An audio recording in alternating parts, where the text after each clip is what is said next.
What a blessing it is to be inside the temple. Today I was able to go to the Provo Temple and do baptisms for the dead.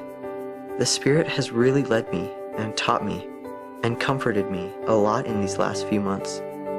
People have come up and asked me so many times, why are you so happy? There's so many wonderful things that happen in life. That's what I've learned through my trials and also through knowledge of the gospel, is to enjoy the small things. My mom taught me about the gospel of Jesus Christ and about the plan of salvation and how we can be together forever. She taught me to live worthy of the temple, to make that my goal. She taught me that family is most important. On Christmas Eve, my family was coming home from a party, and we stopped at the store to get some last-minute Christmas shopping done. We ended up going home a different way. We got to 7th West, and the light turned red, so we were stopped at the light. And I remember looking around the car, and it was one of those things where I reflected, and I just felt so grateful. You know, I looked around at all my children, and you could see they'd all nodded off, and I thought of how they were thinking about Christmas and dreaming of, you know, what would be happening the next day or so. I remember feeling really confused and lost and scared. Didn't know what had happened. I wondered where my family was. He sat down and he told me what had happened. I had no idea. He said, we've been in a really bad accident. And I said, what about Mom?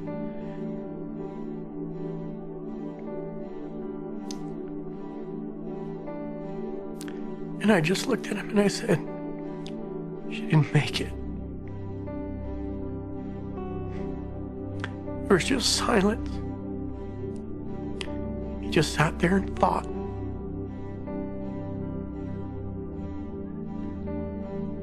And I said, what about Ian and Julie?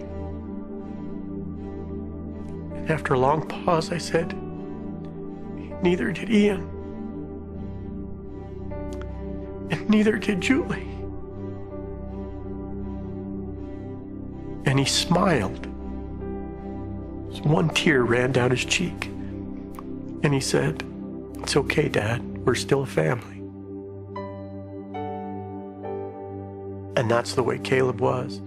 From then till today, he understood what it was all about. The Spirit that was there with me in that hospital room was incredible. And it told me through just an overwhelming sense of peace that I was going to see them again. It's not just about the here and now. It's about eternity. And a knowledge of the plan of salvation has really taught me a lot of things. I've been able to grow closer to the Savior.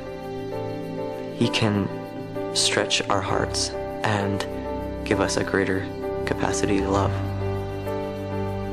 The key to anything is to keep an eternal perspective. That's how I'm getting through life now and how I'll get through it in the future.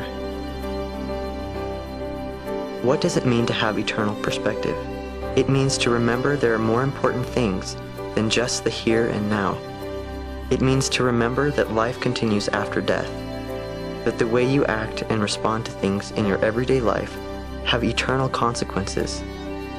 It also means to have your eye single to the glory of God, so you can see the big picture, to see why you had to experience that certain trial, to see that all things will always be for your good, something you can learn from and be strengthened by.